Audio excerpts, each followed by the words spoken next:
Директорот на затворот во Шутка Ѓоко Кутевски ќе остане на функцијата. Оставката што ја поднесе, владата ќе ја разгледува дури по претседателските избори. Тој има можност да се повлече од функцијата директор и покрај тоа што владата нема да ја разгледува неговата оставка, а на негово место да има вршителна должност. Со оглед на тоа што оставката е поднесена во период откако се објавени претседателските избори, истата ќе се разгледува по завршување на изборите, штом заврши забраната за разрешување и именување согласно изборниот законник. Во истиот законник стои дека од денот на распишување на избори се забранува постапка за престанок на работен однос во државни и јавни институции, а започнатите постапки се ставаат во мирување, освен во случаи на итни и неодложни работи. Напад на поранешни министри зад затворски врати за кои при првичната проверка од затворот се констатирани пропусти, веројатно според владините представници не е состојба на итност. Против 11 надзорници во истражниот затвор во Шутово Ризари веќе се покренати дисциплински постапки поради пропусти во работењето, а како последица на истите бил овозможен првиот вербален и физички инцидент, а подоцна не бил спречен вториот, иако постоеле можности за превенција.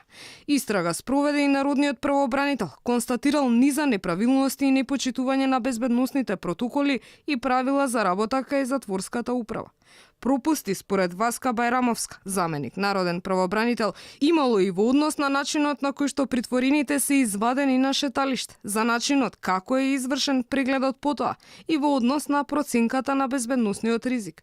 Заменик народниот правообранител потврди дека кај дел од учесниците во минато неделниот инцидент биле пронајдени мобилни телефони и марихуана.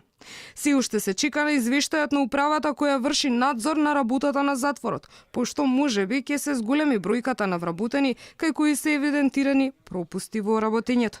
Додека затворските власти испитуваа каде потврлил системот или нападот на поранишните министри бил исцениран, деновиве преку писма и статуси на социјалните мрежи, Кумановската група обвинети за настаните од диво населје упатуваа многобројни закани на адреса на Јанакиевски и Ристовски, но и на други поранешни функционери на ВМРО ДПМН, како и до првиот човек на ДУИ.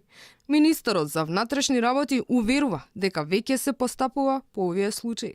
Секој од пораките, посебно оние кои што се однесуваат на закана на одредени луѓе, ги третираме сериозно. Ние веќе постапуваме во одделот за компјутерски криминал и согласно со наудите ќе бидат превземени соодветни мерки во согласност со јавниот обвинител. Поранишниот министер Миле Јанакиевски е дома. Судот ја преиначи првичната одлука и мерката притвор му ја замени со куќен притвор. Но во Шутка остана Спиро Ристовски.